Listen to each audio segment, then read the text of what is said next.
I think when we left off, we were with Abraham. So we need to wrap up the story with Abraham. It's kind of hard to wrap up the story with Abraham, though, because he's so central. Now, I'm not going to repeat everything I said last week, but of course, the big text, I better use black.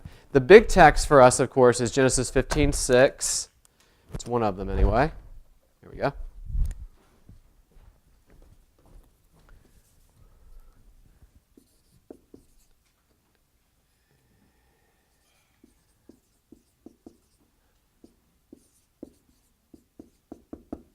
I'll just say Genesis 15.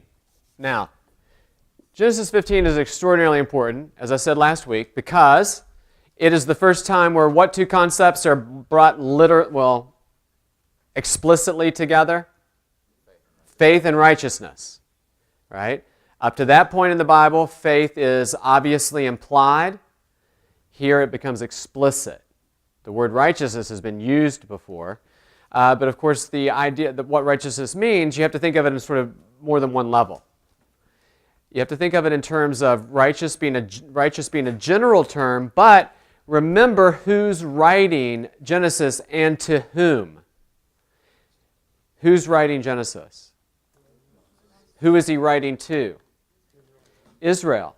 So when Moses uses the word righteousness, it is certainly meant to be understood in that sort of covenantal context.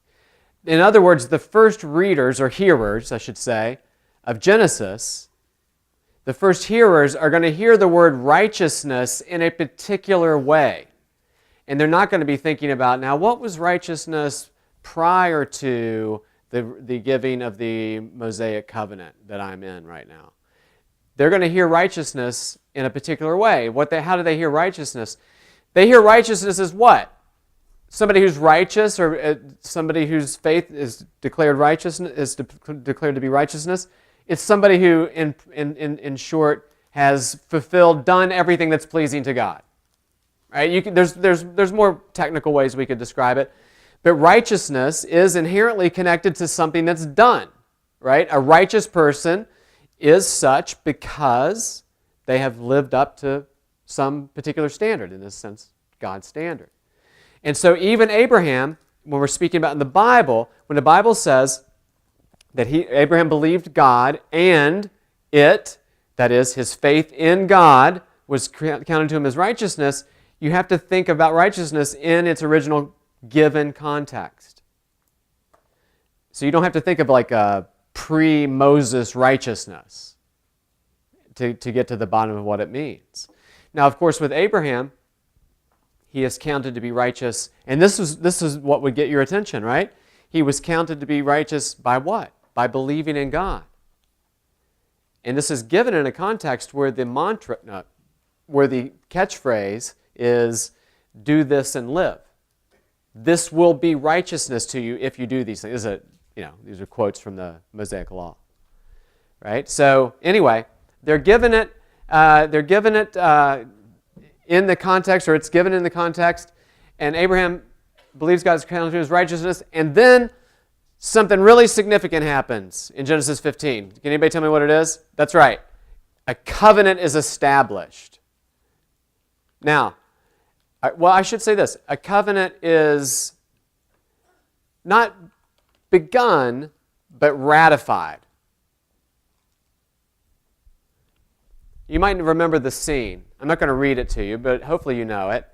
In Genesis 15, after Abraham steps outside and God says, "Hey, look up, so shall your offspring be." And then God makes a promise to Abraham. But God's already made promises to Abraham, has he not? He has. God essentially repeats the promises. Remember, Abraham and God are already in a relationship. The relationship, this is important, the relationship does not begin in Genesis 15. It goes back, right? We know because we can go back and read it. And then remember, the writer of the Hebrews says that by faith, Abraham left his home, referring back to Genesis 12. So God and Abraham are already in a particular kind of relationship.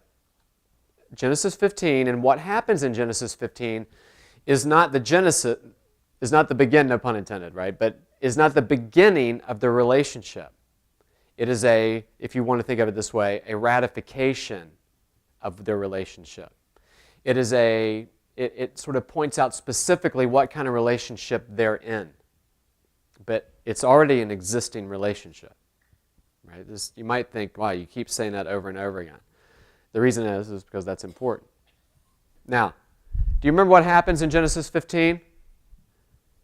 Now, you can read it and just glance over it, but you have to think about it for a minute. In Genesis 15, God says to Abraham, we're going to do a ceremony here. Now, it's not, circumcision is later. It's 2 chapters later. This is something that is coming before the circumcision will be a sign of this covenant relationship. What we get here is sort of a ratification of it. Establishment of it, whatever you want to call it. God says to Abraham, we're going to do a ceremony. Now, to the first readers of Genesis, what happens in Genesis 15 would not be confusing. They wouldn't look at this and be like, ugh, this is disgusting. Right? Now, we read over it really fast, but you have to imagine, what happens? Do you remember what happens? Or for the first time, do you want to know what happens? Abraham comes and he has to do some things that must have taken some time. Now, there's no reason to wonder, was Abraham just a guy there with a big saw or whatever he was doing? There's no reason to think he didn't have help or whatever to do this, but he had to expend some effort in doing what? Cutting animals in half, right? It's pretty brutal. It's one of these things that we read over and maybe don't think about because we're used to it. After verse 6, you get a covenant declaration. Now, imagine you're an Israelite. I am the Lord your God who brought you up out of Egypt, out of the land of bondage, right? That is the prologue to the Mosaic covenant. Without the prologue, you just got 10 things to do or not do. That is, by the way, my big problem with just posting the 10 commandments somewhere. You can do it, you're free to do it. But remember, without the prologue, I am the Lord your God in covenant with you who brought you out of Egypt, out of the land of slavery. It's just 10 things to do or not do for whatever reason that you want to attach to it, right? So that's fine. It is part of our Western jurisprudence legal tradition, independently, I understand. But just keep that in mind. It was never, in the Bible, it wasn't given just as a general, here's 10 things that will make your life better if you just do them, right? It's a covenant relationship, the 10 Commandments. There's no way around it, right? It's a preamble. It defines who it is that doesn't murder and why, right? Anyway, that's my 2 cents, maybe 10. So after it's declared that Abraham is righteous by faith, God says to him, he makes a covenant declaration. I am the Lord who brought you out of Ur of the Chaldeans to give you this land and to take possession of it. It sounds remarkably like the prologue to the 10 Commandments. It is God declaring, I am your God, I'm with you, you're with me, we have a relationship. A particular kind of relationship. Right? And again, I think somebody in a covenant, like an Israelite, would have heard that and thought, yep, I understand that completely. And then God says, I'm going to give you this land. Abraham asks a question. Lord, how can I know I will gain possession of it? Now, we have 2 options here. We can look and be like, oh, that slow-witted dummy Abraham. How could he not get it? If it was me, I would have already gotten it. Right? I'd have been one step ahead of God. Be like, I know. I get it. Theologically, I never, ever make mistakes. I always get it. No, of course we don't. You can understand, no matter what Abraham has just experienced here, and it's remarkable, he is still a human outside of the garden, this side of heaven. And so he says, Lord, how can I know? 25 years has still passed, right? It's not a bad question. And God doesn't rebuke him. There's another reason why you don't point this out is like, well, here's Abraham, still doesn't get it. If God was disappointed in Abraham's question, he would have rebuked him for it. God is quite able in the Bible to rebuke people when he wants to. He doesn't rebuke. In fact, what he does is he answers his question graciously and says, bring me a heifer, a goat, a ram, each 3 years old, along with a dove and a young pigeon. And so what proceeds is, I'm imagining, having never reenacted this, several hours of lots of blood and guts and all kinds of gory things. As they proceeded, Abraham proceeds to cut these things in half. Now, if you lived in the ancient Near East, you would have recognized this as a particular sort of ceremony, right? So basically what happens is this. I'm not going to, as I used to, attempt to draw halves of animals. I'm just going to use boxes that will stand in for animals, okay? So, and I'll just go from bigger to littler.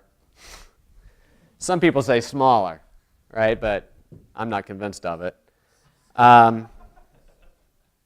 So, all right, you have to imagine.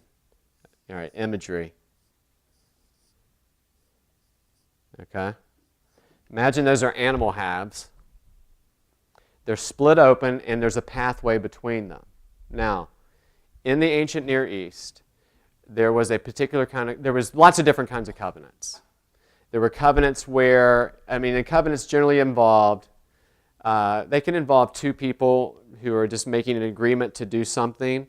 It could also involve, and often did, a superior leader and then like an inferior nation or group of people. And sometimes it would be, here's the relationship, I'm setting the rules, you'll keep the rules, I'm going to watch out for you, but if I need you to come fight for me, you will do that. Or if I need you to pay taxes to me, you'll do that. Right? That was called a suzerain vassal treaty, where you have like a mighty king, a lesser king, or group of people. You also had other treaties called like a royal grant, or even like a land grant type covenant, which is reflected in what happens here. But it doesn't even matter on one level. That's important. That's good background to have. The whole point to take away is this would be something that anybody in the ancient Near East would have recognized as something, something significant is happening here in terms of a relationship. It's totally foreign to us, but it would not have been to them. And so what happens is Abraham says he falls into a vision or falls into a sleep, right? And there's crows. Of course there's crows coming, right? If I was a crow, I'd be there. And, whatever else, hyena, jackal, whatever a jackal is. And so they're coming. Abraham falls into a sleep. God appears to him. And what does Abraham see? Yeah, before that. In his vision, what does he see?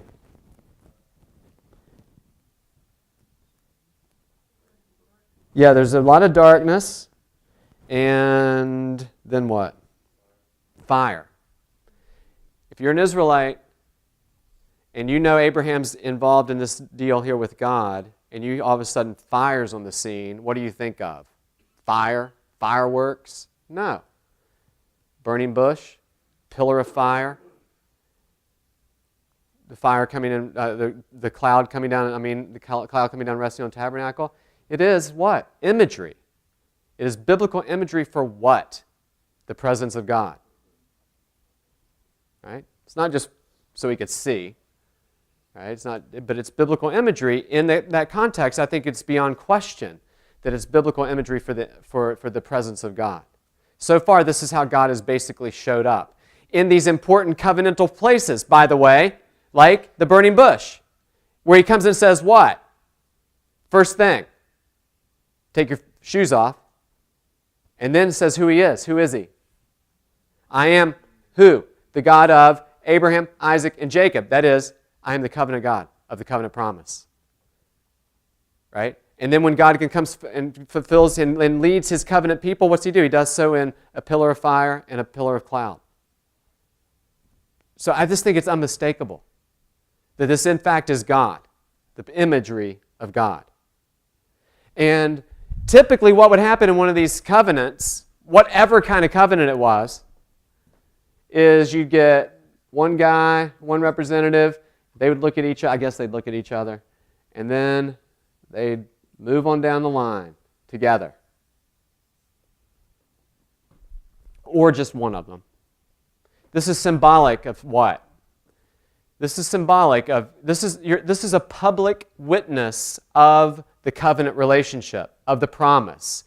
This is one binds oneself to the promise, to the relationship, to the covenant by doing this. It's a visual representation of your bond, keeping your word. Because what you are saying, this is well documented, by the way. What you're saying is, may this happen to me if I do not keep the words of this covenant. That's what it is. It's symbolic. That's what it is with the death. In other words, it's, may I die.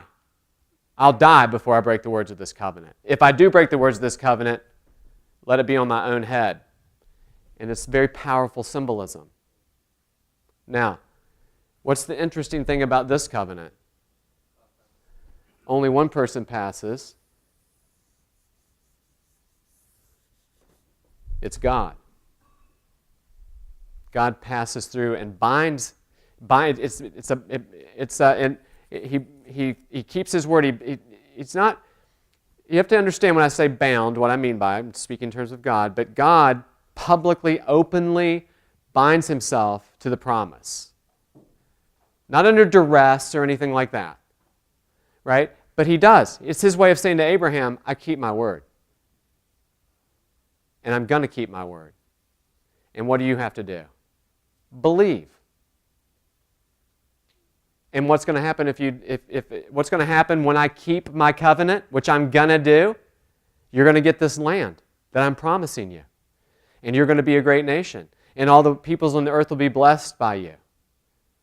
All these things are going to be yours. Why? Because I keep my word. And that's God doing it. Now, that has given rise to the idea that, and I can understand why, that this is an unconditional covenant. Now, there's unconditional and there's unconditional. If by unconditional you mean Abraham can now proceed to do whatever he wants, even try to get out of the covenant, and God will be like, nope, too late. That is not what unconditional means. Unconditional should only mean that at the establishment of this covenant, Abraham is not entering into the promise of keeping it.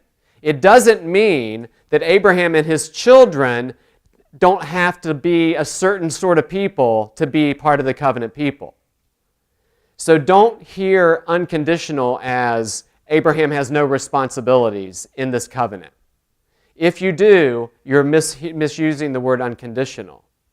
Because God will go on and say to the children of Abraham, I will be your God and you will be my people. Walk before me and be blameless.